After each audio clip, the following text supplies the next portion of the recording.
یاد رکھیے دعا کی قبولیت کے کچھ درجات ہیں، یعنی ہم سب مانگتے ہیں، پیغمبروں نے مانگا، ابھی تک ہم نے دیکھا کہ سب مانگ رہے ہیں اور دعائیں قبول بھی ہو رہی ہیں، تو اس کے کچھ درجات ہیں، لیولز ہیں۔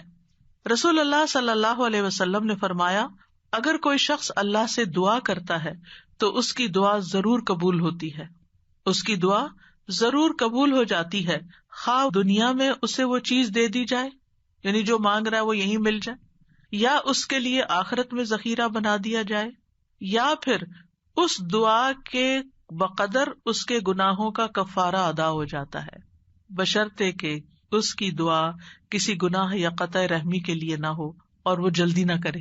تو تین چیزیں ہو گئی، یا وہی چیز مل گئی جو مانگی، یا پھر آخرت کے لیے جمع ہو گئی کہ وہاں بدلہ ملے گا، یا پھر دنیا میں کیے جانے والے گناہوں کا کفارہ ہو گیا۔ بعض اوقات انسان اللہ کی نافرمانی کے کچھ کام کر رہا ہوتا ہے، مثلا نماز کے لیے صبح وقت پہ نہ اٹھنا، کچھ لوگ روٹین میں ریگولرلی دیر سے فجر پڑھتے ہیں، رات کو دیر سے سوتے ہیں، صبح دیر سے اٹھتے ہیں، اگر ان کو سمجھایا جائے تو وہ کہتے ہیں ہم پڑھ تو لیتے ہیں نا، جب اٹھتے ہیں پڑھ لیتے ہیں۔ بھائی کبھی کبھار تو ایسا ہو جائے، لیکن روز کا یہ اگر کام ہو جائے تو یہ کوئی معمولی چیز ہے؟ یہ اللہ کی نافرمانی ہے۔ اور ایسی اور بھی چیزیں ہو سکتی ہیں زندگی میں جو ہم اللہ کے حکم کی نافرمانی کر رہے ہوتے ہیں۔ آپ کو یاد ہوگا کہ جب میں نے رمضان کا لیکچر دیا تو اس میں سب سے پہلے یا ایھا الذین آمنوا پہ بات ہوئی تھی، یا ایھا الذین آمنوا، اے لوگو جو ایمان لائے، تم پہ روزے فرض کر دیے، یعنی روزے رکھو۔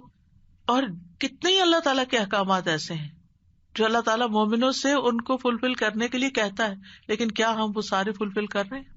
اگر ہماری کوئی بات نہ مانے تو ہم کتنے ناراض ہوتے ہیں۔ کوئی بچہ ہماری بات نہ سنے، مثلا شور کر رہا ہے، ہم کہتے چپ ہو جاؤ، نہیں چپ ہوتا، پھر آپ کہتے دیکھو چپ ہو جاؤ، شور نہیں کرو، دیکھو بھائی کو نہیں مارو، ایک دفعہ، دو دفعہ، تین دفعہ، پھر اٹھ کے کیا کرتے ہیں؟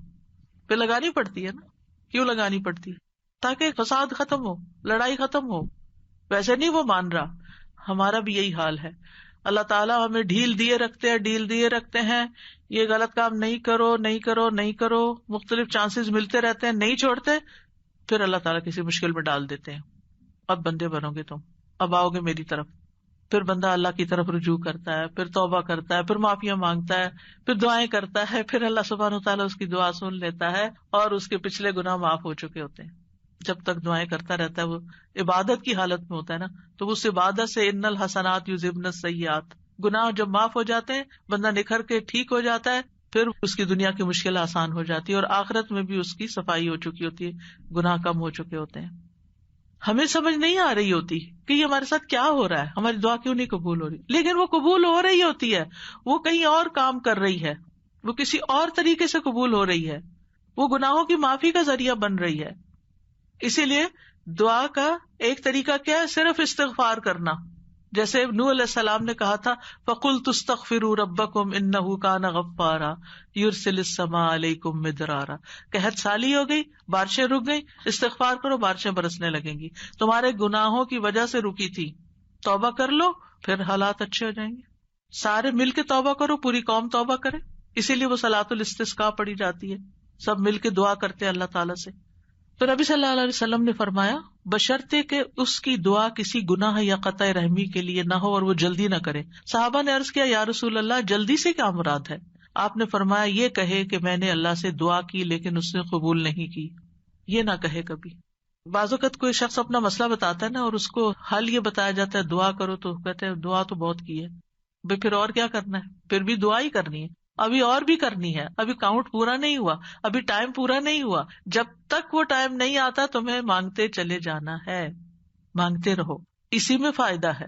تمہیں نہیں پتا تمہارے لیے کتنا بڑا اجر اکٹھا ہو رہا ہے۔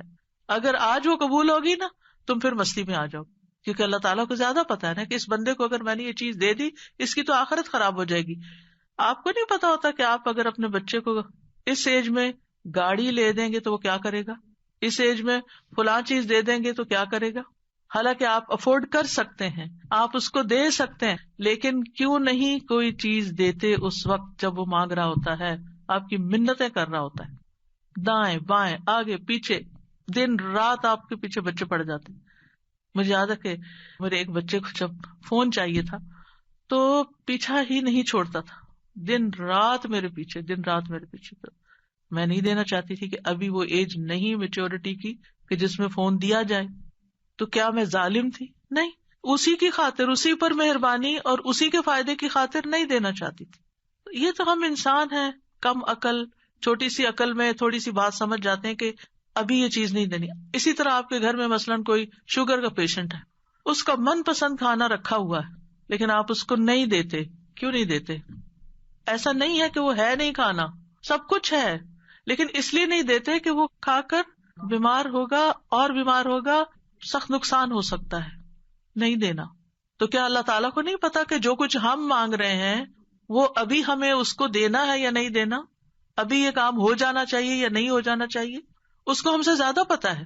وَلِلَّهِ الْمَثَلُ الْأَعْلَى. اس لیے کوئی بھی اگر دعا قبول نہیں ہوتی، کوئی بات نہیں، موقع غنیمت جانے اللہ سے قریب ہونے کا، قریب تر ہوتے جانے کا. اسی میں خیر ہے، اسی میں بھلائی ہے.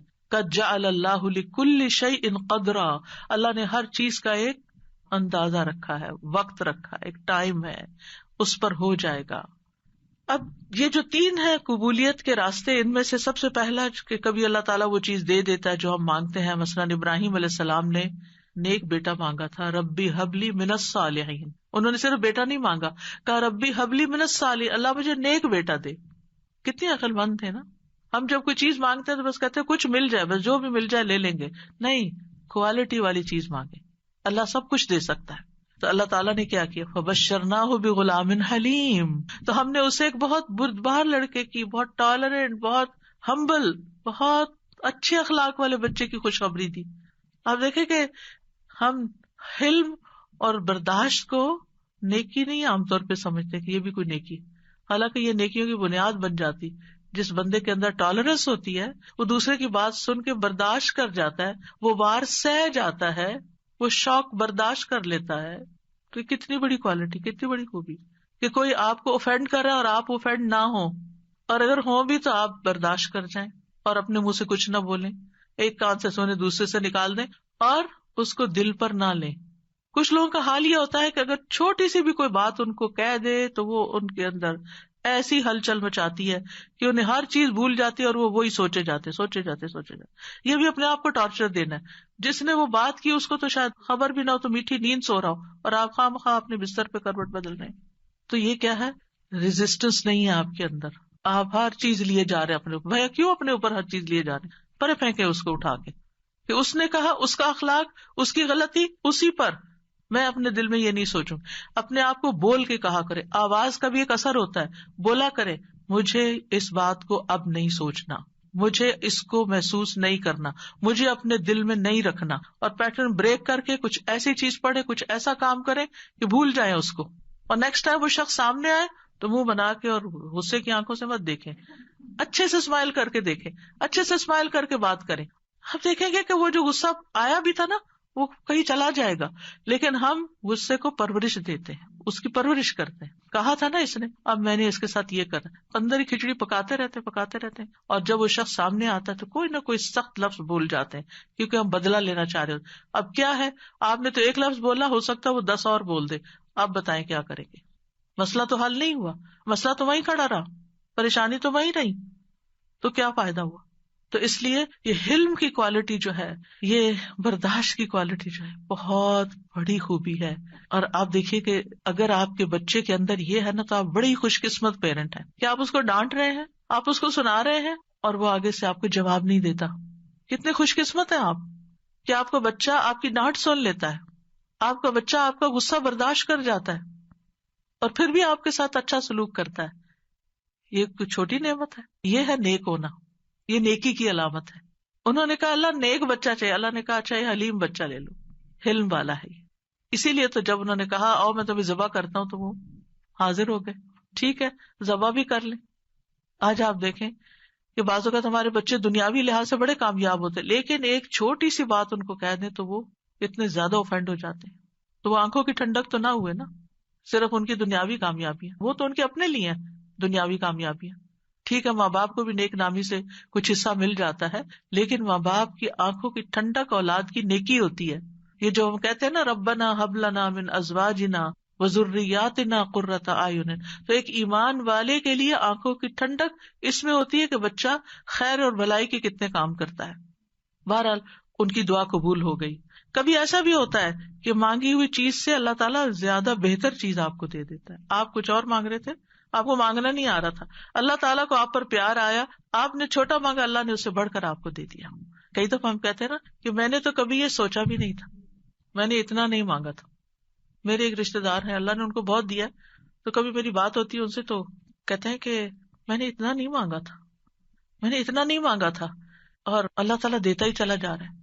تو ایسا بھی ہوتا ہے کہ بعض اوقات آپ والدین کے بڑے ہی فرما بردار ہوتے ہیں، ان کے دکھ درد کے ساتھی ہوتے ہیں، اور اللہ سبحانہ تعالیٰ آپ کو صلہ رحمی کا ویسے بھی وعدہ ہے کہ جو رشتے جوڑے گا، جو ماں باپ کے ساتھ احسان کا برتاؤ کرے گا، رشتے جوڑے گا، تعلقات اچھے رکھے گا، اللہ تعالیٰ اس کی عمر اور رزق میں برکت عطا فرمائے گا۔ یہ رزق کے دروازوں میں سے ایک دروازہ ہے کہ تھوڑا بھی ہے تب بھی احسان کا معاملہ کرو، رشتے داروں کے ساتھ اپنے تعلقات ریلیشن شپ اچھے رکھو۔ تو اللہ سبحانہ تعالیٰ کبھی کبھی ہم کچھ مانگتے ہیں، اللہ تعالیٰ ہمیں اس سے بھی بہتر عطا کرتا ہے۔ آپ دیکھیے عمران کی بیوی نے کیا کہا تھا، ربی انی نذرت لک ما فی بطنی محررا، اللہ میں نے تیرے لیے اس کی نظر مانی ہے جو میرے پیٹ میں ہے وہ آزاد ہوگا، فتقبل منی، آپ مجھ سے قبول کر لیں، انک انت السمیع العلیم، آپ سننے والے ہیں، سب کچھ جاننے والے ہیں۔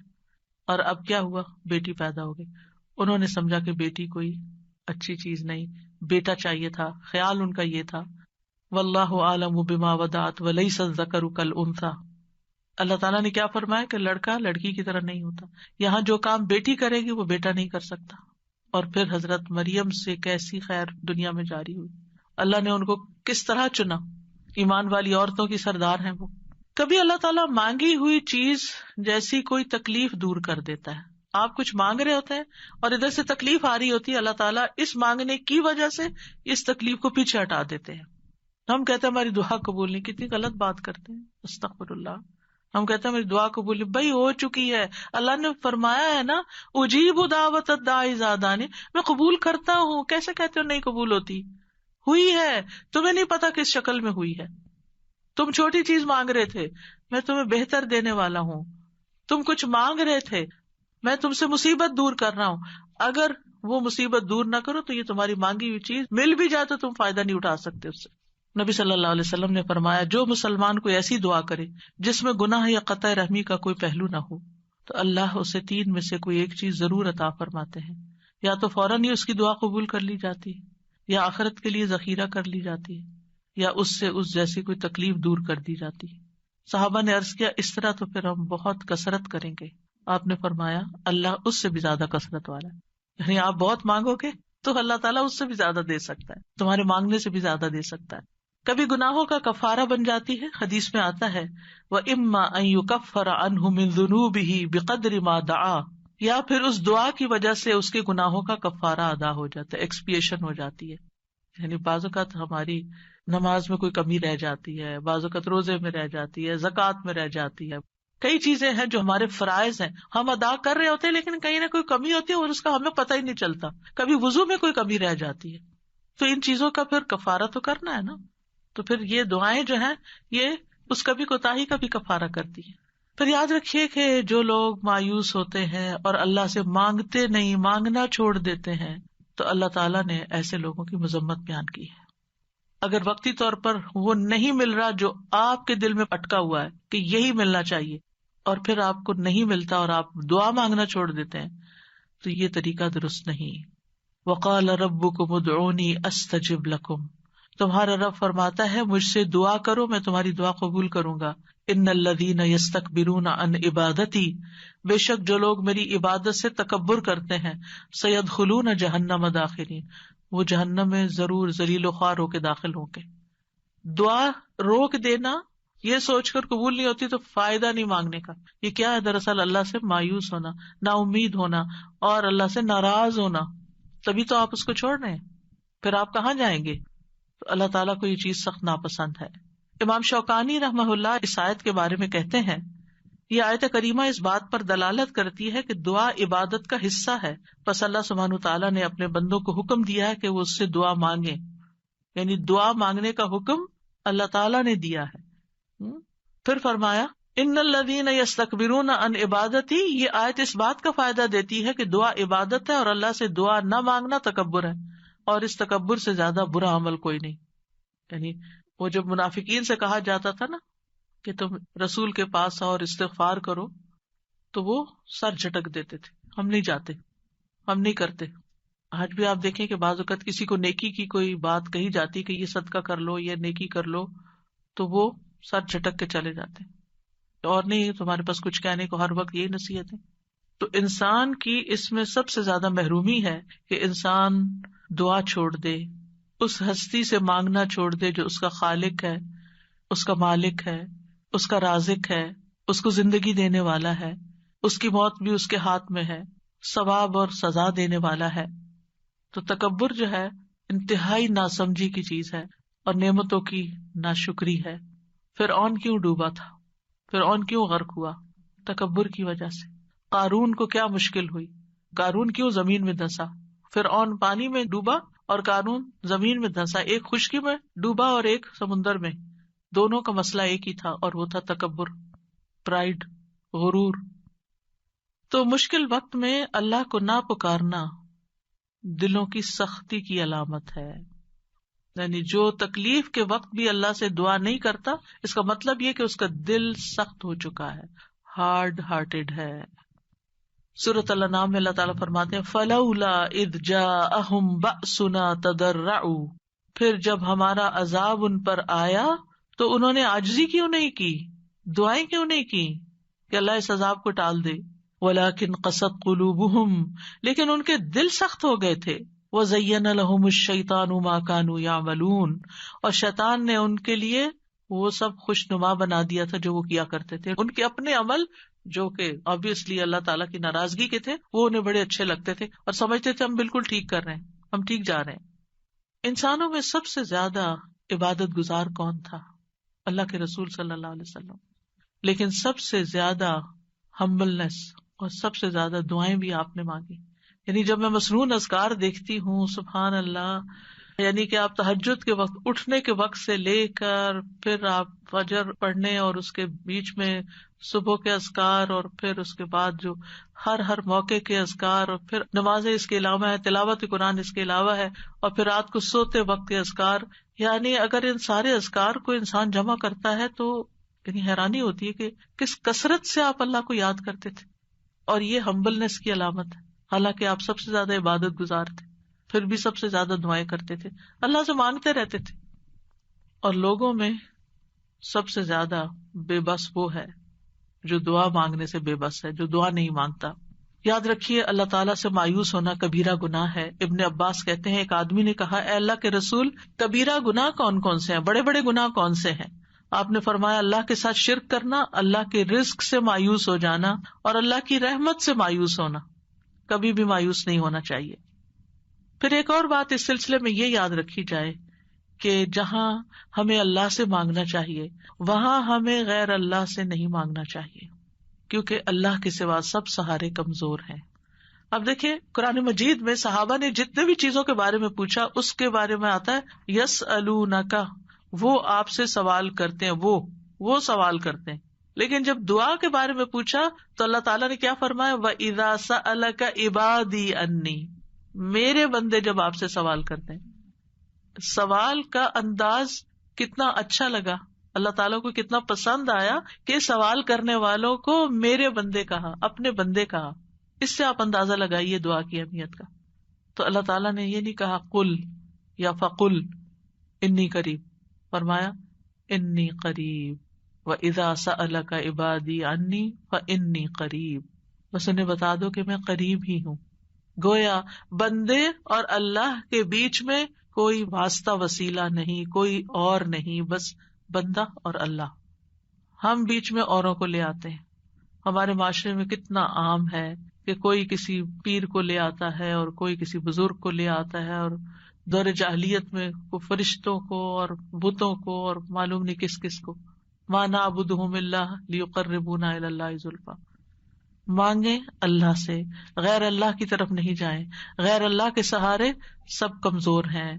مثل الذین اتخذوا من دون اللہ اولیاء کمثل العنکبوت اتخذت بیتا وان اوہن البیوت لبیت العنکبوت